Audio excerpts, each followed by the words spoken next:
বন্ধুরা, দেখুন তো, দেখে কি মনে হচ্ছে? ভালো লাগছে তো? তো এটা হলো বন্ধুরা শীতকালীন সবজি দিয়ে একটা সম্পূর্ণ নিরামিষ সবজি। খেতে ভীষণ টেস্টি হয়। আমি আপনাদেরকে গ্যারান্টি দিয়ে বলছি, এই রেসিপিটা যদি আপনারা দেখে সেম টু সেম ট্রাই করেন, অবশ্যই আমাকে কমেন্ট করতে বাধ্য হবেন। অনেকটাই টেস্টি একটা রেসিপি। আর এই এত সুন্দর সুন্দর রেসিপিগুলো শুধু শীতের দিনেই, এত সুন্দর সুন্দর সবজিগুলো শীতের দিনেই পাওয়া যায়। তো তার জন্য এত সুন্দর সুন্দর রেসিপিগুলো শীতের দিনেই বানানো যায়। তো এখানে দেখো যত রকমের সবজি আছে সব দিয়ে আমি একটা এত সুন্দর টেস্টি সবজি বানিয়েছি। তো এখানে দেখো কিছু গরম মশলা নিয়ে নিয়েছি, গোটা মশলা, তেজপাতা, পাঁচফোড়ন, জিরে, শুকনো লঙ্কা। আমি এগুলো রেডি করে নিয়েছি। এখানে দেখো মটরশুঁটি, মূলো, ডালের বড়ি, তারপর বাদাম, এগুলো নিয়ে নিয়েছি। এখানে দেখো অনেক রকমের সবজি নিয়েছি, গাজর, বেগুন, সিম, ফুলকপি, আলু, বিনস, কাঁচা লঙ্কা। এগুলো সব সবজি আমি কেটে ভালো করে আলাদা আলাদা করে ধুয়ে আগে থেকে রেডি করে রেখে দিয়েছি। তারপর দেখো এখন কড়াই চাপিয়ে দিয়ে দিয়েছি আর কি।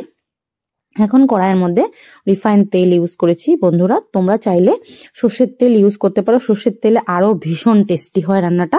তো দেখো আমি সর্বপ্রথমে কি করব, বড়িটাকে লাল লাল করে ভেজে নেব। বড়িটা লাল লাল করে ভেজে তুলে রাখবো।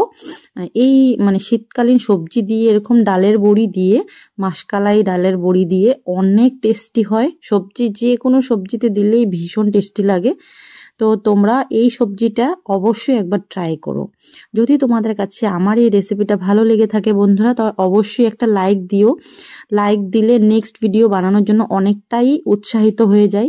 তার জন্য প্লিজ একটা লাইক করতে একদম ভুলো না। আর হচ্ছে গিয়ে ভিডিওটা কেমন লাগছে সেটাও কমেন্ট করো, বন্ধুদের সাথে শেয়ার করে দিও।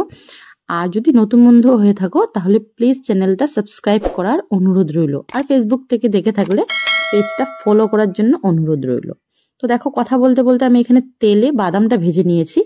বাদামটা ভেজে কি করব, একদম এরকম ভাবে ভাজা করবেন যেন আর কি খুব সুন্দরভাবে ভিতর থেকে হয়ে যায়। তারপর ওই তেলের মধ্যেই আমি এখন সর্ষের তেল দিয়ে দিয়েছি। সর্ষের তেল দিয়ে আমি বাকি রান্নাটা করব। যেহেতু ভাজাভুজির কাজ ছিল তার জন্য আমি রিফাইন তেল দিয়ে করেছি। তারপর সর্ষের তেল দিয়ে গোটা মশলাগুলো ফোড়ন দিয়ে দিলাম। তোমাদেরকে তো আগেই দেখিয়েছি। ওই সবগুলো একটু ভাজা ভাজা হয়ে গেলে আমি এখন সর্বপ্রথমে দিয়ে দেবো আলুটা।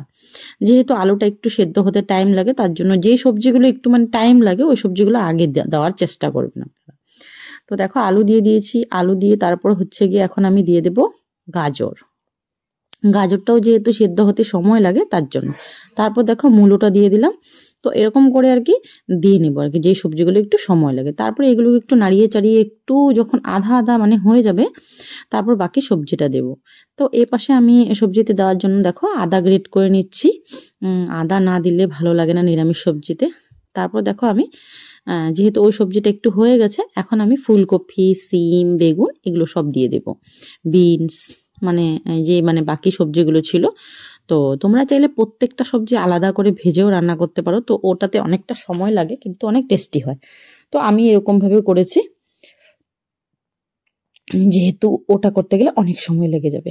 তো দেখো এগুলো দিয়ে নিলাম, কাঁচা লঙ্কা দিয়ে নিয়েছি। দিয়ে এখন কি করব, একটু নুন দিয়ে দেবো যেন সবজিগুলো তাড়াতাড়ি মজে যায়। তো আর পরে চেক করে দেখবো, যদি পরে আরো লাগে তারপর আরো দেব। তো দেখো এখন এই সবজিগুলো ভালো করে মিক্স করে দিচ্ছি।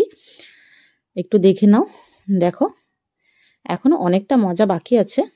তারপর দেখো বেগুন আর সিমটাও দিয়ে দিলাম। যেহেতু আমি আগে বলেছিলাম দেবো কিন্তু তখন দিইনি, এখন দিয়ে দিলাম। তারপর দেখো এগুলোকে এখন খুব সুন্দর করে মেশাবো। আর হ্যাঁ, মটরশুঁটিটাও এখনই দিয়ে দেব। দিয়ে এখানে আদা গ্রেট করা আদাটা দিয়ে দিলাম। দিয়ে ভালো করে মেশাতে হবে, অনেক সুন্দর করে মেশাতে হবে। তো বন্ধুরা, আপনাদেরকে আবারও বলছি, যদি আমার ভিডিওটা একটুকু ভালো লেগে থাকে তো একটা প্লিজ লাইক করতে ভুলবেন না। লাইক করলে অনেকটা উৎসাহিত হই নেক্সট ভিডিও বানানোর জন্য। তো দেখুন আর একটু দিয়ে দিলাম এখানে নুন। দিয়ে যেহেতু আগে কম হয়েছিল তার জন্য আরেকটু দিয়ে দিয়েছি। এখন হলুদ গুঁড়ো দিয়ে দিলাম। দিয়ে হচ্ছে গিয়ে ভালো করে নুন হলুদটাকে সবজিগুলোর সাথে মিশিয়ে নেব। তাহলে কি হবে, সবজিগুলো মজতে আর কি ভালো হবে। তারপর দেখো কিছুটা মজে গেছে। এখন দিয়ে দিলাম হচ্ছে সবজি মশলা, এটা নিরামিষ বন্ধুরা। আর দিয়ে দিলাম জিরে গুঁড়ো আর ধনে গুঁড়ো। একটু জল দিয়ে ভালো করে আবার মিশিয়ে দেব। তো বন্ধুরা সবজি মশলাটা তোমরা ইনগ্রিডিয়েন্টসগুলো দেখে নেবে। অনেক সবজি মশলাতে রসুন পেঁয়াজ থাকে, আর কিছুটা মানে সবজি মশলা আছে যেটার মধ্যে থাকে না। আমি যেটা ইউজ করি সানরাইজের, এটার মধ্যে কোনো রসুন পেঁয়াজ থাকে না। তো একদম যেদিন তোমরা একদম ভেজ খাও আর কি, সেদিন দিতে পারো যদি তোমাদের কাছে অ্যাভেলেবল থাকে। তারপর দেখো ভেজে রাখা বড়িগুলো দিয়ে দিলাম, দিয়ে আবার একটু মিশিয়ে নেব। ভেজে রাখা বাদামটাও দিয়ে দিলাম। তারপর কি করব, এগুলোকে আবার একসাথে খুব ভালো করে মেশাবো। একটু চিনি দিয়ে দিলাম। দেখো এখন খুব সুন্দর করে মেশাবো। আর হ্যাঁ বন্ধুরা, খেয়াল রাখতে হবে নিচে থেকে লেগে ধরতে পারে, তো একটু একটু জল দিতে হবে।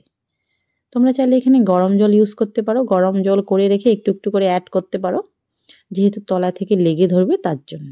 তো আমি এখানে ভেজে রাখা বড়ি, ভেজে রাখা বাদাম আর একটু চিনি দিয়ে ভালো করে মিশিয়ে নিচ্ছি। খুব সুন্দর করে মেশাতে হবে। মেশাতে মেশাতে মেশাতে দেখো বন্ধুরা অনেকটাই মজে এসেছে সবজিটা। এখন কি করব, জল দিয়ে দিলাম। আমি পরিমাণ মতন জল দিয়ে সেদ্ধ হওয়ার জন্য আর কি জলটা দিতে হবে, দিয়ে নাড়িয়ে চাড়িয়ে দেব। আর বেশি সময় লাগবে না। এখন আমি একটু ঢাকা দিয়ে দিলাম। তারপর দেখো, যেটা না দিলেই না হয়, ধনেপাতা। ধনেপাতা সব সবজিতে শীতকালে মানে একটা অন্যরকমই টেস্ট এনে দেয়। যে সবজিটার মধ্যে জান না থাকে, প্রাণ না থাকে, ধনেপাতা দিলে ওটার মধ্যে জান প্রাণ এসে যায়। তো ধনেপাতাটাকে আমি কেটে নিচ্ছি। তো দেখুন সবজিটার মানে জলটা অনেকটা শুকিয়ে এসেছে। এখন আমি ধনেপাতাটা অ্যাড করে দিলাম। ধনেপাতাটা অ্যাড করে আবার মিশিয়ে নেব।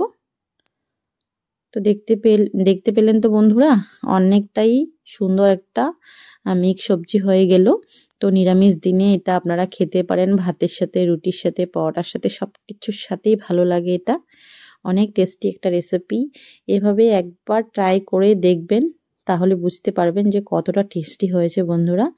আর হ্যাঁ, আপনারা আমাকে কোথা থেকে দেখতে পাচ্ছেন অবশ্যই কমেন্ট করতে ভুলবেন না। আমারও জানতে ইচ্ছে হয় বন্ধুরা যে আমাকে আপনারা কোথা থেকে দেখছেন, কোন জায়গা অবধি আমার ভিডিওগুলো পৌঁছাচ্ছে। এমনিতে কমেন্ট করলে বা ভিডিও দেখলে তো আমি বুঝতে পারবো না। যদি আপনারা নামটা মেনশন করে দেন যে এই জায়গা থেকে আমি দেখছি, তাহলে আমিও বুঝতে পারবো যে আমার ভিডিওটা এতদূর অবধি পৌঁছেছে। তো আমি একটু খেয়ে টেস্ট করে দেখলাম, আর বন্ধুরা সত্যিই টেস্টি হয়েছে, অনেক ভালো হয়েছে। তো চলো বন্ধুরা, আজকের জন্য টাটা, বাই বাই। তোমরা ভালো থেকো, সুস্থ থেকো, বাই।